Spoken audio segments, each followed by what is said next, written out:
নমস্কার বন্ধুরা, মুই আজকে রান্না করবো কচুর মুড়া আর ঘন্ড। এই যে লইছি চিংড়ির মাছ আর দুটো কচুর মুড়া। এটার এবার মগ বরিশাল ভাষা এটারে কাই মুদ্দে কচু। এই মুদ্দে কচু মুই রানমো দেন সুন্দর করে লম্বা লম্বা করে কুটে লইছি এরম করে।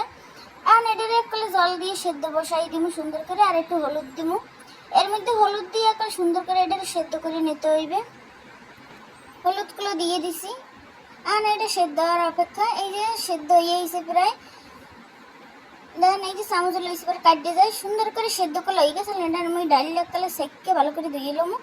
আর এই কচুর গন্ড রান্না লাগে মুই লইছি এনে চিংড়ির মাছ, আর লইছি এনে সর্ষে আর কাঁচা মরিচ বাটিয়ে, আর লইছি এনে গুঁড়ো মরিচ লবণ হলুদ, আর ফুরনে লইছি শুকনো মরিচ কয়টা জিরে। এখন তেল গরম হয়ে গেছে, চুলে কড়াই বয়ে দিছি।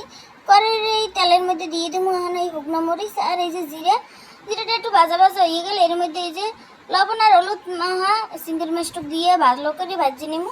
ভালো করে ভাজা হয়ে গেলে এইবার ওই সেকে রাখা কচু একালে এর মধ্যে দিয়ে ভালো করে নাড়াচাড়া দিয়ে একে একে সব মশলার মধ্যে থাকবো। চিংড়ির মাছগুলো মোর একালে ভাজা হয়ে গেছে সুন্দর করে। আর আমি কচুগুলো যে জাজরিতে রেখে দিছি এই কচুগুলো এখন দিতে আসি, দিয়ে একটু সুন্দর করে নাড়াচাড়া দিয়ে এককালে আস্তে আস্তে সব হগল মশলা মুই এখন দিয়ে দিব। আনগুলো দিয়ে দিয়েছি। এই যে হলুদ মরিচ লবণ দিয়ে ভালো করে একটু নাড়াচাড়া করে এরপর ওই যে সর্ষে আর যে কাঁচামরিচ বাটিয়ে রাখছি এই এককালে এর মধ্যে দিয়ে ভালো করে কষাই নিতে হইবে। এই যে এইগুলো দিয়ে দিতে আসি। সর্ষের কাঁচামরিচগুলো দিয়ে দিছি বাটা। এখন কিন্তু ভালো করে কষাই লমু সুন্দর করে কষাইয়া এইবার করে পরিমাণ মতো অল্প একটু জল দিয়ে দিম, বেশি জল লাগবে না, অল্প জলই দিমু কারণ এটা একটু সেদ্ধ করা। আর এইগুলো দিয়ে দিছি একটু চিনি। কচুগুলো মোর এখন কষানো হয়ে গেছে, মুই এখন পরিমাণ মতো জল দিয়ে দেবো। এই যে জল দিয়ে দিছি, জল দিয়ে একটু ঢাকা দিয়ে পুরোপুরি এটা সেদ্ধ করে নিতে হইবে যাতে মশলাপাতি কচুর মধ্যে ভালো করে ঢুকে যায়। মোরা এই কচুটারে কই মুদ্দে কচু, আপনারা কে কি নামে বলেন না জানি না, কমেন্ট করে জানাইবেন এটারে কি কচু কয়।